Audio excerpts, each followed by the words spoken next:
Salut tout le monde et bienvenue sur ma chaîne. Je m'appelle Anastasia Jardin et ici je parle de la communication, des réseaux sociaux, du marketing digital.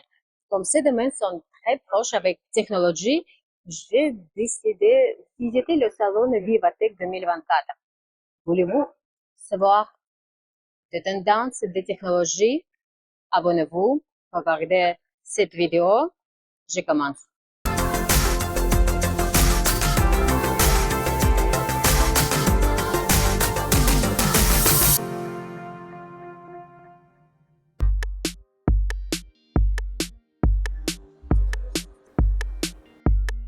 Vivatech, c'est un événement annuel dédié à l'innovation et à la technologie qui se tient à Paris.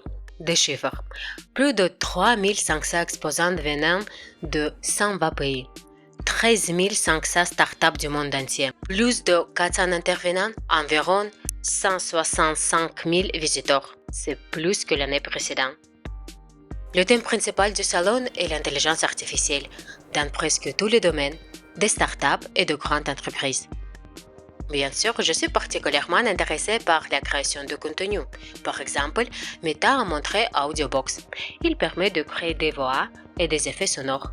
Pour l'instant, j'ai trouvé qu'une version démo. The quick brown fox jumps over lazy dog. Et ce développement apparaîtra à Paris 2025 dans le groupe LVMH, la marque Guerlain.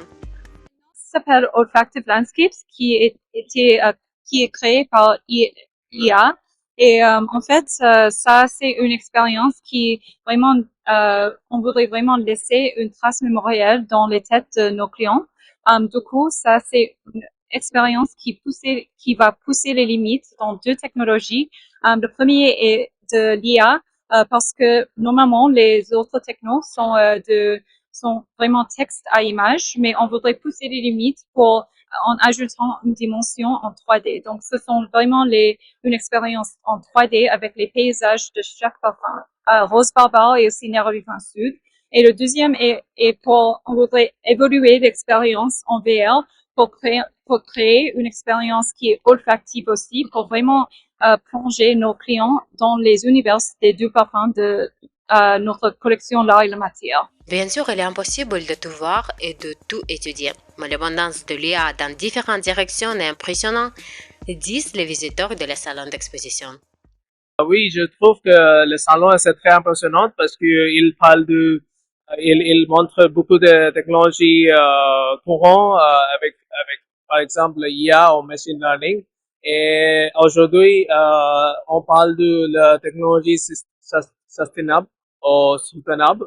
Et pour ça, j'ai vu qu'il y a beaucoup de salons ici qui montrent les technologies qui peuvent peut-être plus écologiques, plus moderne, mais aussi écologique. Et ça, c'est important pour la technologie future.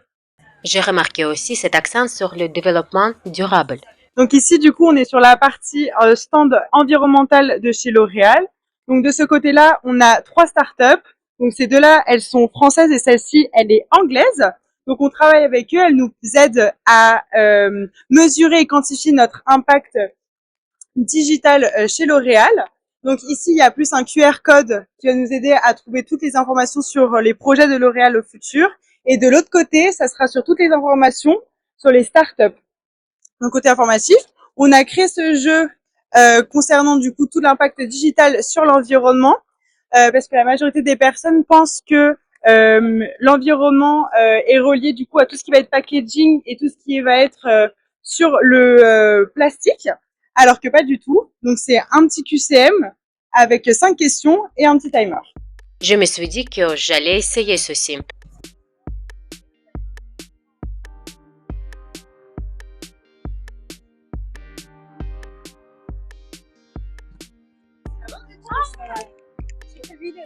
Bien.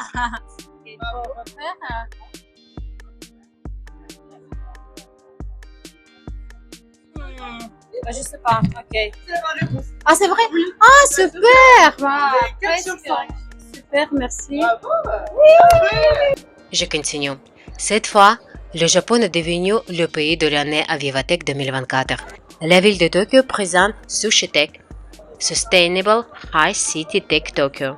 Un objectif est développement de la technologie et de l'intelligence artificielle, résolution des problèmes environnementaux et urbains. Par exemple, cette start-up fournit un logiciel d'évaluation des performances et risques de terrain. Nous, on développe une web app, comme ça, web app de cartes, comme ça, pour, donc en principal, pour retrouver les meilleurs endroits dans le monde entier, pour l'agriculture, pour construire des trucs, des aliens, ou pour mettre les panels solaires et tout ça. Ou sinon, on peut trouver des mauvais endroits, peut réparer, par exemple, les fuites de l'eau et tout, et avec les data satellites et l'IA. Et maintenant, je vous propose de visiter un autre endroit intéressant. Un endroit plus populaire, ici, c'est l'espace de Tesla. Il y a des voitures modèle X, 3, Y et bien sûr Cybertruck.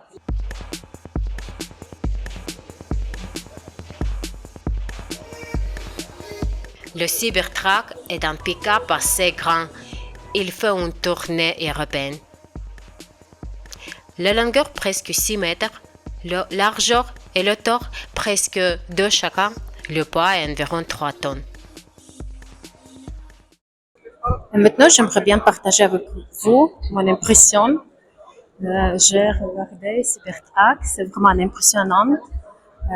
C'est une voiture très très grande.